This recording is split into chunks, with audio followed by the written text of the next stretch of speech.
Hello दोस्तों, नमस्कार दोस्तों। आज हम लोग धूर, कट्ठा और बीघा के विषय में जानने वाले हैं। तो शुरू करते हैं।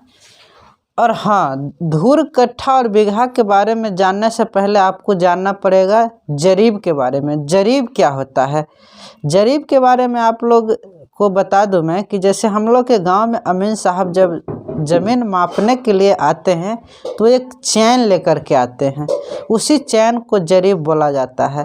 तो जरीब के बारे में हम लोग पहले जान लेंगे, उसके बाद धूर, कट्ठा और बीघा के बारे में हम लोग जानेंगे। ठीक है, तो शुरू करते हैं। सबसे पहले हम लोग जानेंगे कि एक जरीब बराबर कितना होता है। एक जरीब बराबर होता है 100 करी और 66 फीट।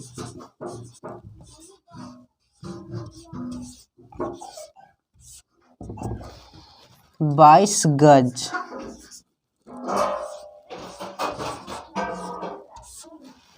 20.12 मीटर। 44 हाथ। तो दोस्तों, ये हो गया हमारा एक जरीब का मान। एक जरीब बराबर होता है 100 करी, एक जरीब बराबर होता है 66 फीट, एक जरीब बराबर होता है 22 गज, एक जरीब बराबर होता है 20.12 मीटर, 44 हाथ। तो इससे हम लोग अब निकाल सकते हैं एक हाथ का मान, क्योंकि हम लोग को धूर, कट्ठा और बीघा में हाथ का मान का ज़रूरी पड़ता है। जैसे ये तो हम जान लिए कि एक जरीब में होता है 100 करी, 66 फीट, 22 गज, 20.12 मीटर और 44 हाथ। लेकिन हमको जानना है कि एक हाथ में कितना करी होगा, कितना फीट होगा, कितना गज होगा, कितना मीटर होगा। तो हम लोग निकालते हैं। एक हाथ बराबर, देखिए, चूँकि 44 हाथ बराबर हो जाएगा 100 करी। ये हम कैसे लिखें, आप लोगों को समझ में आया? देखिए, 44 हाथ बराबर 100 करी हम लिख दिए। देखिए, एक जरीब के बराबर है 100 करी या 44 हाथ या 20.12 मीटर या 66 फीट या 22 के, सब एक दूसरा के बराबर है। तो हम लोग लिख सकते हैं 44 हाथ बराबर है 100 करी का। इसीलिए एक हाथ बराबर कितना हो जाएगा? एक हाथ बराबर हो जाएगा 100। इधर 44 गुना में है, इधर आएगा तो हो जाएगा भाग में। तो हो गया 100/44। इसको हम डिवाइड करते हैं। इसको हम डिवाइड कर देते हैं कैलकुलेटर से, ताकि जल्दी हो जाए।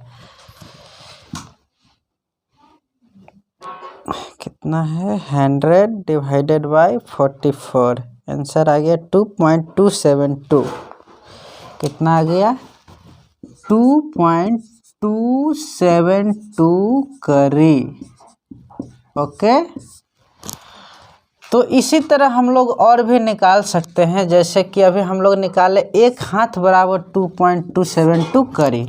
हम लोग निकाल सकते हैं एक हाथ बराबर कितना फीट होगा, एक हाथ बराबर कितना गज होगा, एक हाथ बराबर कितना मीटर होगा। कैसे निकालेंगे? इसी फार्मूला से। जैसे कि 44 हाथ बराबर यहाँ पे लिए 100 करी। अब ले लेंगे 44 हाथ बराबर 66 फीट। तो एक हाथ बराबर हो जाएगा 66 बटा में 44। तो इस तरह से लगभग एक हाथ में 1.5 फीट आ जाएगा। तो इतना हम लोग समझ लिए, काफ़ी है, काफ़ी। उसके बाद आप लोग खुद कर लीजिएगा। अब हम लोग धूर, कट्ठा और बीघा के बारे में समझ लेते हैं। तो इसको घेर दें। हाँ, घेरिए देते हैं। और धूर, एक धूर बराबर होता है, एक फार्मूला है, समझिए। इसको आप लोग याद ही कर लीजिएगा। एक धूर बराबर होता है एक लग्गी गुना में एक लग्गी। ओके, एक लग्गी गुना में एक लग्गी। तो लग्गी के विषय में तो अभी हम लोग जाने नहीं हैं। तो लग्गी के विषय में हम आपको बता देते हैं कि लग्गी जो होता है, जब सर्वे किया जाता है तो सर्वे के टाइम में जो धूर मापा जाता है वो लग्गी से मापा जाता है। एक लग्गी लंबा और एक लग्गी चौड़ा ज़मीन को हम लोग एक धूर बोलते हैं। ठीक है। तो लग्गी भी हर एरिया का अलग अलग होता है। जैसे हर जगह पे धूर कट्ठा बीघा का मान भी अलग अलग होता है। क्यों? क्योंकि हर जगह पे लग्गी छोटा बड़ा होता है। कहीं पे लग्गी 5 हाथ का है, कहीं पे 6 हाथ का है, कहीं पे 7 हाथ का है। तो इस तरह से लग्गी अलग अलग होता है। तो मान लेते हैं कि हमारे एरिया में जो लग्गी है वो 5 हाथ का है। कितना है? एक लग्गी बराबर 5 हाथ। हम मान लिए हैं कि मेरे एरिया में एक्चुअल में कितना है हमको भी नहीं पता है, लेकिन हम मान लिए हैं। ओके, तो एक लग्गी की जगह पे कितना हम लोग ले लेंगे? 5 हाथ गुना एक लग्गी की जगह पे 5 हाथ। ओके, तो हो जाएगा 5 गुना में एक हाथ को मान हम लोग मान लीजिए कि कड़ी में निकालते हैं एक धूर का मान, तो हमको हाथ को कड़ी में बदलना पड़ेगा। तो हाथ को कड़ी में हम लोग कैसे बदलेंगे?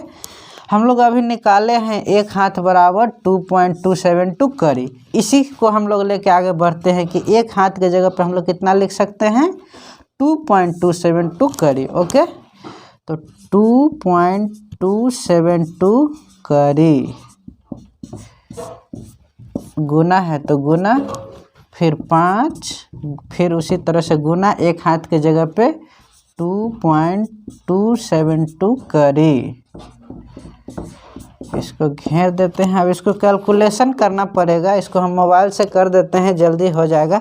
लेकिन उससे पहले एक चीज़ और है, ये 5.5 गुना 2.272 कड़ी, और इधर भी है